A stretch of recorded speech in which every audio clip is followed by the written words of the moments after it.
ఏపీలోని కడప జిల్లాలో ఇవాళ నిర్వహిస్తున్న టీడీపీ పసుపు పండుగ మహానాడులో సీఎం చంద్రబాబు కీలక ప్రసంగం చేశారు. ఇందులో భాగంగా రాష్ట్రంలో అభివృద్ధి, సంక్షేమం కోసం కూటమి ప్రభుత్వం తీసుకుంటున్న నిర్ణయాలను చంద్రబాబు వివరించారు. వీటి వల్ల రాష్ట్రంలో ప్రజలకు ఎలాంటి లబ్ధి జరుగుతుందో కూడా ఆయన వెల్లడించారు. ఆరోగ్య, ఆర్థిక, సంతోష ఆంధ్రప్రదేశ్ తమ లక్ష్యమన్నారు. ఇందులో భాగంగా ప్రతి ఒక్కరి ఆదాయం 55 లక్షలు ఉండేలా ఓ కార్యక్రమానికి రూపకల్పన చేసినట్లు సీఎం చంద్రబాబు వెల్లడించారు. క్లీన్ విజన్, పాజిటివ్ పాలిటిక్స్ తమ విధానం అన్నారు. రాష్ట్రం ఫస్ట్ అనేది తమ సిద్ధాంతం అన్నారు. ప్రతిపక్షంలో ఉండగా అవినీతి వ్యతిరేకంగా పోరాడమని, అధికారంలో ఉంటే అవినీతి రహిత పాలన అందించామని గుర్తు చేశారు. ప్రజల ఆస్తులు, హక్కులు పరిరక్షణకు కట్టుబడి పనిచేశామని, ఇకపైనా చేస్తామన్నారు. విజన్తో భావితరాల భవిష్యత్తుకు అవసరమైన పాలసీలు తెచ్చామని, పాజిటివ్ పాలిటిక్స్తో రాజకీయాల్లో విలువలు పెంచామని చంద్రబాబు తెలిపారు. నేడు తెలుగు రాష్ట్రాల్లో ఏ పార్టీలో చూసినా తెలుగుదేశం యూనివర్సిటీ విద్యార్థులే నాయకులుగా ఉన్నారన్నారు. మనది మోస్ట్ సక్సెస్ఫుల్ మోడల్ పాలనా విధానం అని గత చరిత్ర చెప్పుతోందన్నారు. ఈ చరిత్ర చింపేస్తే చెరిగేది కాదు, చెరిపేస్తే చెరిగేది కాదు. ప్రజల గుండెల్లో దృఢమైన ముద్ర మనం అన్నారు. ఈ ప్రయాణం మరింత గొప్పగా సాగాలని, ప్రస్తుత టెక్నాలజీ యుగంలో ప్రజల అవసరాలకు అనుగుణంగా పార్టీ విధానాల్లో నూతనత్వాన్ని తీసుకుని వద్దామని చంద్రబాబు సూచించారు.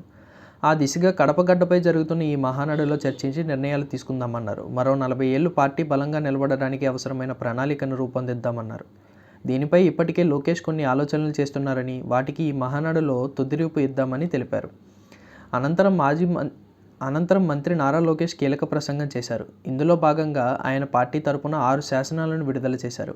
వీటిపై చర్చించి మహానాడు చివరి రోజు ఆమోదించబోతున్నారన్నారు. వీటిలో పలు కీలక అంశాలున్నాయి. టీడీపీ అంటేనే పేదల పార్టీ అని నారా లోకేష్ తెలిపారు.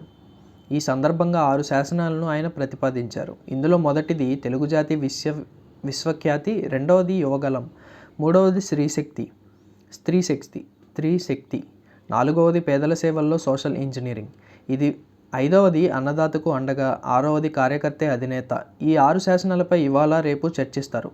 అనంతరం వీటిని ఆమోదిస్తూ చివరిలో ఓ తీర్మానం ఇస్తారు.